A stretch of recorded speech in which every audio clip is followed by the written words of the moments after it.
Olá, cara estudante, tudo bem com vocês? Aqui é o professor Robson e hoje o canal Beabá Exatas dá início às videoaulas em relação à disciplina de mecânica. É uma nova disciplina aí que eu estou pretendendo colocar aqui no nosso canal, hoje com o primeiro vídeo e entre vários outros com o objetivo de trabalhar aí um pouquinho a teoria com você e também na resolução de exercícios. Essa disciplina de mecânica, né, dependendo da faculdade, ela se chama mecânica geral, ou ela pode se chamar apenas de mecânica, ou ela pode se chamar de estática, né? Então, independente da faculdade, a gente vai trabalhar aqui com um conteúdo que é bem importante para essa disciplina, tá bom? Bem, como você já fez a disciplina de geometria analítica, né? Eu suponho que você já fez essa disciplina, porque ela é a base para o entendimento desta disciplina de mecânica geral, porque a gente vai trabalhar muito com vetores, a gente vai trabalhar com produto vetorial, então isso é um conhecimento que você já deve ter estudado nessa disciplina, tá bom? Então, sempre é bom a gente estar relembrando alguns conceitos importantes para a gente poder começar a disciplina de mecânica de uma forma bem preparada, ok? Então, o tópico que a gente vai começar a abordar, quando você estudou lá em geometria, foi sobre vetores. Mas, o que são vetores? Para que serve isso, né? Então, os vetores, você pode pensar assim, mas isso serve para estudar qualquer coisa, ou sei lá o que, para indicar, para orientar, né? Mas vetores, eles consistem em ferramentas matemáticas. Então, falando tecnicamente, são ferramentas matemáticas que são utilizadas em muitas áreas, principalmente para a gente da física, né? Então, para a gente aí que é da área da física, para a área da engenharia, se trabalha muito com vetores, tá bom? Bem, aí, os vetores eles são definidos como? Pensa só aqui comigo, um segmento de reta, ok? E nas duas bordas aqui você tem a liberdade de colocar uma determinada flechinha, vamos falar assim no bom sentido, né? Olha só como é que é o desenho. Você pode colocar nessa borda aqui, ou você pode colocar nessa outra borda. Então, ou seja, os vetores são segmentos de retas que são orientados, mas são caracterizados por o quê? Então, tem três tópicos importantes quando se fala em vetores. Eu preciso de um módulo, ou tamanho do vetor, preciso de uma direção e eu preciso de um sentido. Então, quando se fala em uma determinada grandeza vetorial, ela tem que ter essas três informações. Por exemplo, força. Quando a gente fala em força, né, a gente pensa, uma força está sendo aplicada em um determinado corpo. Automaticamente vem na nossa mente, qual é a intensidade desta força? Quantos newtons essa força possui? Segundo, qual é a direção que está sendo aplicada essa força? É inclinada? Está na horizontal? É na vertical? E aí a gente está falando em direção. Aí quando a gente fala em sentido, você pode pensar para onde esta força está empurrando determinado bloco. Opa, já estou falando em sentido aí. Essa mesma ideia funciona quando se fala em velocidade, quando se fala em aceleração. Então, são essas três grandezas bem importantes que são utilizadas no nosso curso de mecânica. E também a gente vai falar de mais uma, que se chama vetor posição, e uma outra que se chama momento de uma força, que são grandezas vetoriais, ok? E a gente vai ver o momento de uma força um pouco mais para frente.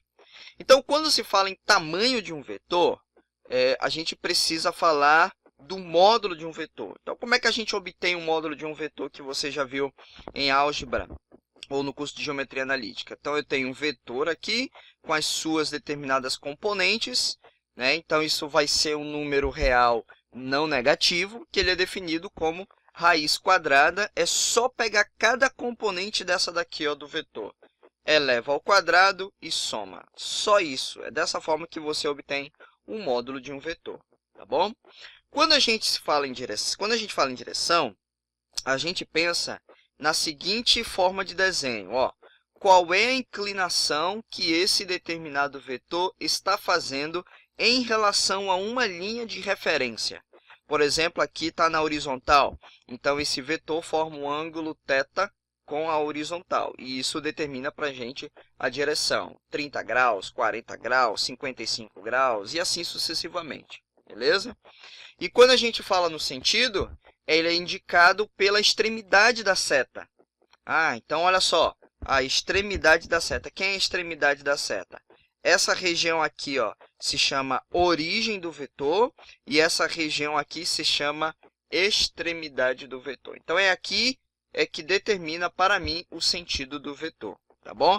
Aqui ele está apontando para a minha direita, mas poderia apontar para a minha esquerda também, tá bom? Mas o importante é que um vetor ele tem que ter uma origem e tem que ter uma extremidade, ok?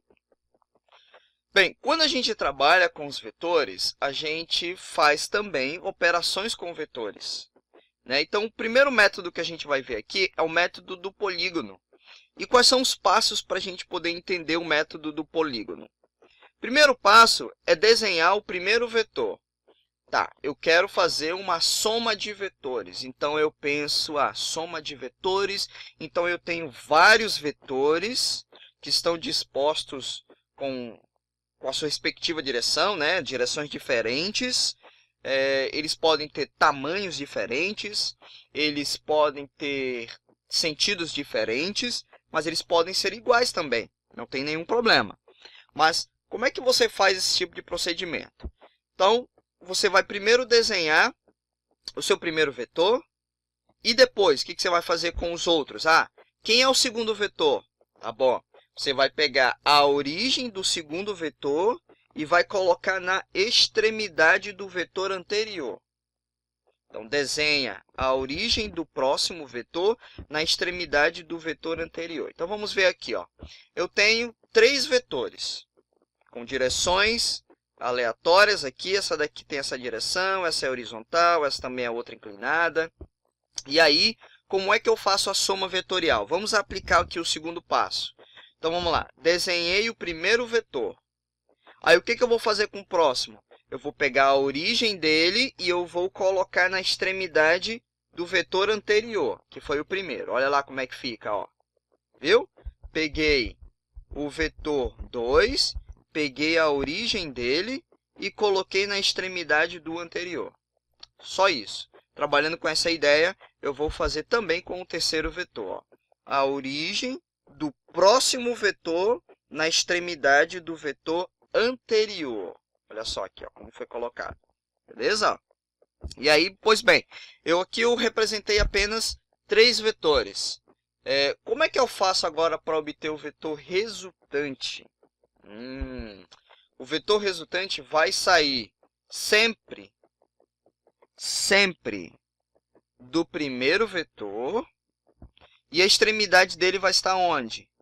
Na extremidade do último vetor. Então, olha lá, ó. Eu tenho os 3 vetores e ele vai sair da extremidade, da origem do primeiro vetor e vai estar na extremidade do último vetor, como está representado aqui. Ok? Bem, um outro método que a gente trabalha na operação com vetores é o método do paralelogramo. Geralmente é um método muito mais utilizado para a gente poder, então, fazer a soma de vetores. O que a gente tem que fazer? Primeiro passo é juntar a origem dos 2 vetores.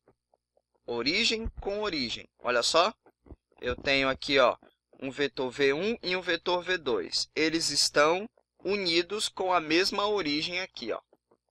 Ok?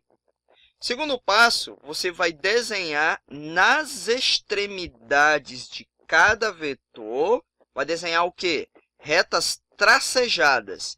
E como é que vai ser a configuração dessa reta tracejada? Ela vai ser paralela aos outros vetores. Vamos olhar aqui, ó. Eu tenho aqui o vetor V1 e o vetor V2. Então, eu vou desenhar aqui, ó, uma reta tracejada na extremidade desse vetor V1, mas essa reta vai ser paralela ao outro vetor, que é o V2. O V2 ele está aqui, nesse caso, na horizontal. Essa linha tracejada eu vou desenhar na horizontal. E aí você pensa, então quer dizer que na extremidade do outro vetor, que seria agora no V2, eu vou desenhar uma linha tracejada que é paralela ao V1. Sim? Olha lá, ó. Viu? Então, na extremidade do vetor V2, eu vou desenhar uma reta tracejada que é paralela ao vetor V1, sempre em relação ao outro vetor. E aí uma coisa interessante que você pode observar que essas retas tracejadas elas se encontram bem aqui, ó, e tem uma informação bacana aí, ó, bem legal ao ter esse encontro desses vetores. O vetor resultante, ele sai da onde? Ele sai da origem desses dois vetores aqui. E a extremidade dele vai estar onde? Ali, ó, onde eu tenho o encontro dessas retas tracejadas. Então, olha só como é que ele vai ficar, ó. Ele sai da origem dos dois vetores e a extremidade dele vai ficar exatamente aonde as retas se encontram. Olha só aqui, ó. Beleza? Bem, esses dois vetores, V1 e V2, eles podem ter uma inclinação entre eles. O ângulo θ pode ser 90, 60, 120, sei lá, 40, 30, 20 graus. Perfeito? E aí, como é que eu posso obter o tamanho agora desse vetor resultante? Ou seja, o módulo do vetor resultante. A gente utiliza, então, a lei dos cossenos. Então, a lei dos cossenos determina para mim o módulo da força resultante, ou do vetor resultante, né? Basta que você calcule o quadrado da intensidade de cada vetor que está sendo que o gerou, né? Que gerou essa resultante. Então, aqui eu coloquei v de x e v de y. Na verdade, isso aqui é para se referir também quando a gente estiver vendo, um pouco mais lá para frente, as componentes ortogonais. Mas se não for ortogonal, então se não for ortogonal, que é 90 graus, eu posso utilizar aqui, ó, no lugar de v de x, aqui estaria v1 ao quadrado mais v2 ao quadrado, nesse caso em módulo. Perfeito? Mais duas vezes o produto do módulo dos dois vetores aqui, vezes o cosseno formado entre eles. Importante aqui de ser dito é que eu tenho esse ângulo θ, é o ângulo de abertura entre os dois vetores. Então, esse cosseno é do ângulo de abertura entre os dois vetores. Por isso que aqui eu tenho um mais. Você pode ver em alguma outra relação que aqui vai aparecer um menos. Mas só que aí, ó, esse cosseno não é de θ. Vai ser um ângulo que vai estar aqui sendo oposto a resultante, ok? Então, eu vou deixar dessa maneira por ser mais simples. Então, vamos lá. Componentes ortogonais de um vetor. Quando você tem um vetor, vou acrescentar aqui, ó, adiantar. Quando você tem um vetor que tem uma certa inclinação, ele sempre vai ter, então, as suas componentes ao longo de cada eixo. Eixo x e eixo y. Então, aqui, ó, se eu faço a soma vetorial desses vetores, ou seja, o meu vetor resultante é a soma vetorial dessa componente mais essa componente aqui. Por isso que está escrita dessa maneira. Então, v de x é a componente do vetor v ao longo do eixo x. E o v de y é a componente do vetor v ao longo do eixo y. Mas aí, como é que a gente encontra um módulo dessas componentes, né?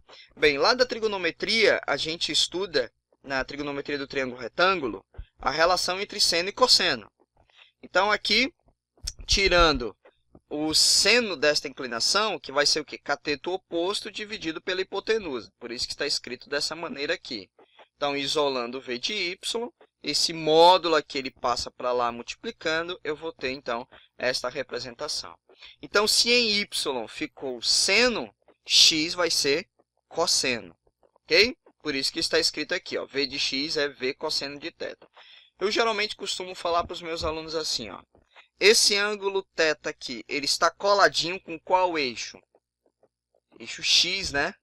Então, se ele está coladinho com o eixo x, então em x vai aparecer cosseno. E em y vai aparecer o seno. E fica mais fácil para você lembrar, tá bom? E usando a representação dos vetores unitários, que a gente vai utilizar e muito aqui em mecânica, basta eu colocar meu vetor v de x, i, né, porque ele é paralelo ao eixo x, que é o vetor unitário que orienta o eixo x, mais v de y, j. O j é o vetor unitário que orienta o eixo y. Se eu quiser obter o módulo, então, o tamanho desse vetor, como eu falei antes, é só pegar cada componente, elevar ao quadrado e somar. Aqui eu tenho no plano, mas se eu tivesse em 3 dimensões, eu teria aqui dentro mais v de z ao quadrado, dentro da raiz. Ok? Então, vamos lá. Vamos aqui para o nosso primeiro exercício. Então, encontre as componentes ortogonais. Espera aí, componentes ortogonais? Ah, então o exercício está querendo saber o f de x e o f de y de cada força. E fazer, então, assim, a sua representação vetorial. Então, aqui eu tenho este esquema, eu tenho 3 forças que estão sendo aplicadas nessa determinada peça, tá? E o nosso foco aqui vai ser obter a componente de cada força. Então, vamos pensar aqui, ó. O primeiro passo vai ser decompor cada força. Então, aqui a gente vai usar o método da decomposição, ok? Então, observe que a força F1 tem um ângulo de 35 graus medido em relação à horizontal. Então, a gente vai ter aqui, ó, por que eu tenho cosseno de 35? Vamos observar aqui, ó, F1x, né? F1x, 35 graus, está coladinho aqui na horizontal. Então, significa que f de x vai ser, então, cosseno de 35 graus. Então, 600 vezes 0,82 vai dar 492. Então, se em x aqui, ó, ele foi cosseno, o y vai ser seno. Por isso que aqui apareceu a força vezes o seno de 35. Então, a força vale 600 vezes 0,57 vai dar 342 newtons. Beleza? Então, essas são as componentes da força F1. Agora, vamos olhar aqui, ó, a força F2. A força F2 está aqui, ó. A força F2 não está ali escrito, né? Não está escancarado ali o valor da inclinação. Então, o desenho ele está dando esse triângulozinho aqui, ó. Geralmente, em muitos exercícios de mecânica, aparece esse triângulozinho. E aí, a partir deles, a gente vai obter qual vai ser a inclinação do vetor. Então, aqui eu retirei, né? Coloquei aqui embaixo. Eu tenho aqui, ó, 4, 3 e a minha hipotenusa vai ser 5. Se você utilizar o teorema de Pitágoras, esse aqui é o famoso triângulo 3, 4, 5. 5 como hipotenusa, tá? Bem, aí esta inclinação θ aqui está sendo medida em relação à horizontal. Então, significa que a componente em x vai aparecer o cosseno. Mas quanto vale esse cosseno? Ó? Quanto vale a força? F2 vale 500 vezes qual o cosseno dessa inclinação? Cosseno é cateto adjacente sobre a hipotenusa, que é 5. Então, eu vou ter 4 sobre 5. Fazendo essa multiplicação, eu tenho o resultado que é 400. Então, se em x apareceu cosseno, y vai aparecer seno. Então, eu vou ter ali f vezes seno da inclinação. Então, eu vou ter aqui, ó, o que é o seno desta inclinação? Cateto oposto dividido pela hipotenusa. Então, eu vou ter aqui 500 vezes 3 sobre 5. Isso vai gerar para mim 300. Ok? Bem, vamos agora para a força 3, aqui, ó, força F3. Bem, aqui eu vou desenhar esse triângulozinho aí, como você está vendo na simulação, ó. Vamos interpretar aqui, ó. Veja que alguns desenhos a gente precisa fazer esse tipo de ajuste, tá? Redesenhar para poder enxergar o ângulo que a gente vai ter que determinar. Então, aqui eu tenho, ó, daqui para cá é 0,4. Daqui para cá é 0,2. Então, sobra para mim, nessa base desse triângulo, 0,2. Beleza. Agora, quanto vale a altura desse triângulo? Se você olhar aqui, ó, eu tenho 0,1 aqui, mais 0,3 aqui. Então, a altura desse triângulo vale 0,4. Então, eu tenho 0,2 aqui embaixo e 0,4 aqui em cima. Se você fizer o teorema de Pitágoras, a gente vai ter como hipotenusa aqui, ó, daqui para cá, eu vou ter 0,4 0,45 aproximadamente. Ó. A hipotenusa desse triângulo, usando o teorema de Pitágoras, vai gerar 0,45. Então, por isso que aqui eu coloquei, ó, f de 3 de x é o valor da força, que é 800, vezes qual é o cosseno dessa inclinação beta aqui, ó, é cateto adjacente, que é 0,2, dividido pela hipotenusa, que vale 0,45, tá? 0,45. Fazendo essa continha, eu vou chegar a 355,6 newtons, ok? Então, se em x foi cosseno de beta, o y vai ser o seno. E aí, a gente vai ter agora, assim, ó, como é que eu vou tirar o seno dessa inclinação? Cateto oposto, que é o 0,4, dividido pela hipotenusa, que é 0,45. Por isso que aqui está escrito 0,4 dividido por 0,45, que é o seno de beta. E aí, vezes 800, vai gerar para mim um resultado de 711,1 newtons. Ok? Então, desta forma, a gente resolve o primeiro passo, que é decompor cada força. Agora, a gente vai fazer a representação vetorial. E aí, como eu te mostrei antes, como é que a gente faz a representação vetorial em função dos vetores unitários I e J, eu vou pegar a primeira componente x e a outra componente em y, né? Então, observe que f1x, ó, se eu prolongar aqui embaixo, ele aponta para nossa direita. Então, aponta no x positivo, por isso que aqui é positivo. Se eu pegar a componente dele aqui para cima, vai apontar para cima, no mesmo sentido do y, por isso que aqui é positivo. F2x, F2, a força F2. Observe que F2, se eu colocar aqui a projeção dele na horizontal, ele vai apontar para a minha esquerda. Se ele vai apontar para a minha esquerda, é sentido oposto ao eixo x positivo. Então, eu vou colocar aqui, ó, quanto vale F2x? É 400, mas como ele aponta para a esquerda, menos 400i. E em J, ou seja, no eixo y, se eu vier para cá, ele vai apontar para cima. Então, vai ser positivo. Quanto é que ele vale? 300. Então, mais 300J. Só isso, ok? F3. F3 está aqui embaixo. Se eu projetar aqui para a horizontal, eu observo que ele aponta para a minha direita. Então, vai ser positivo. Se eu projeto aqui para o eixo y, o F3y, ele vai apontar para baixo. Então, ele vai ser negativo, contrário ao eixo y, ok? E aí, como é que fica, então, a resultante? A resultante é a soma vetorial, ó, vetorial de todas as forças. Então, a gente vai somar todas as componentes que se referem ao i e depois as componentes que se referem ao j. Então, ó, 492 menos 400 e mais 355,6 i, ó, tudo no eixo x, vai gerar para mim este resultado. Depois, agora eu vou pegar na componente j. Vou pegar, ó, 342 mais 300 menos 711,1, tudo em j, ó. Soma tudo. E vai gerar para mim menos 69,1 J. Então, essa então, é a força resultante que está atuando nessa determinada peça. Ok? Então, está aí passo a passo para você como se acha, então, as componentes da representação vetorial. Vamos agora para o nosso segundo exercício. Segundo exercício, nós temos duas forças, sendo que uma é de compressão, essa daqui de 3 kN, e a outra é uma força de tração. Estão sendo aplicadas numa peça conforme a figura abaixo.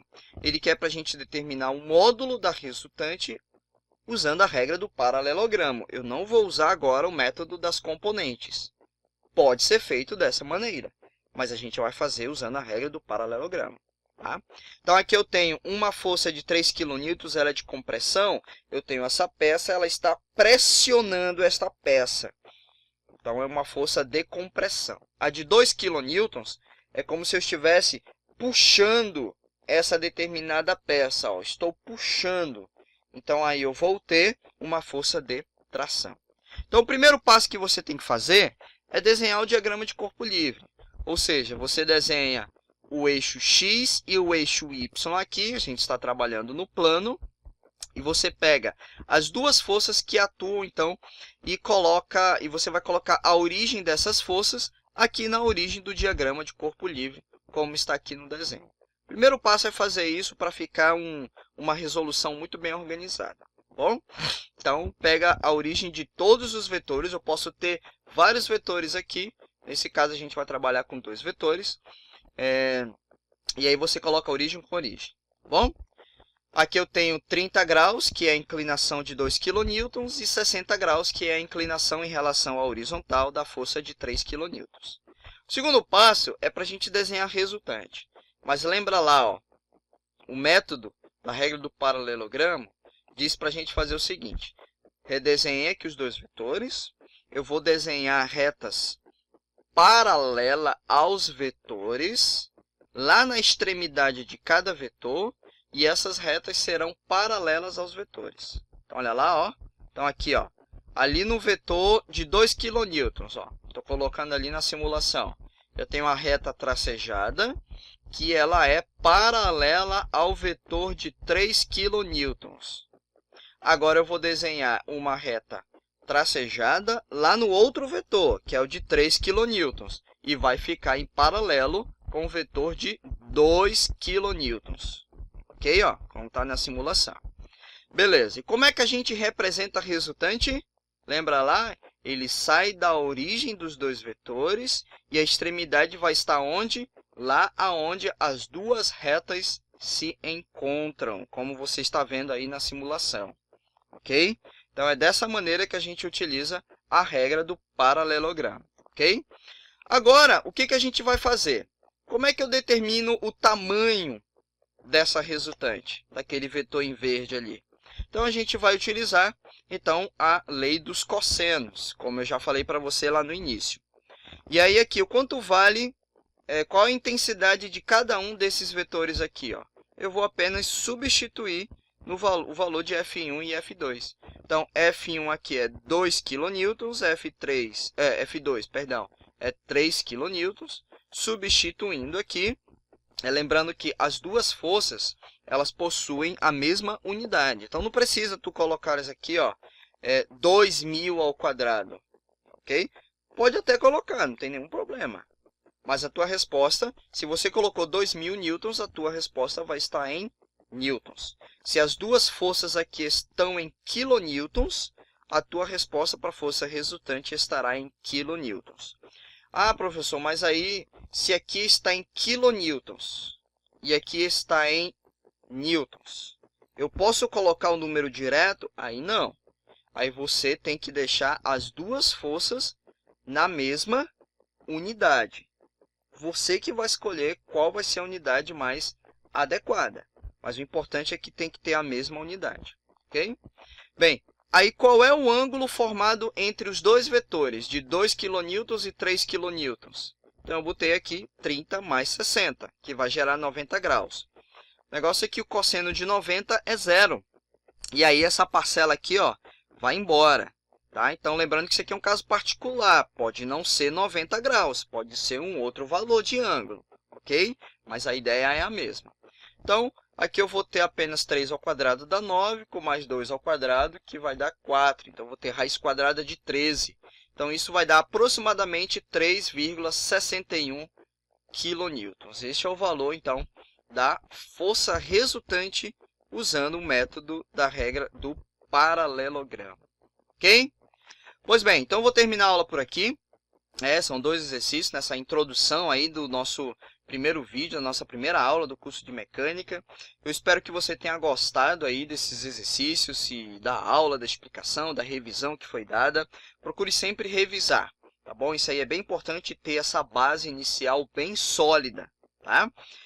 No futuro aí, nos outros vídeos, eu vou estar falando um pouquinho mais, trazendo mais exercícios sobre essa parte aqui de decomposição, de forças. Tá bom? Espero que você então tenha gostado, tenha entendido aí, ó, revisa, assiste aí novamente essa aula, refaça os exercícios, compartilha também aí com alguns alunos que estão começando esse curso de mecânica.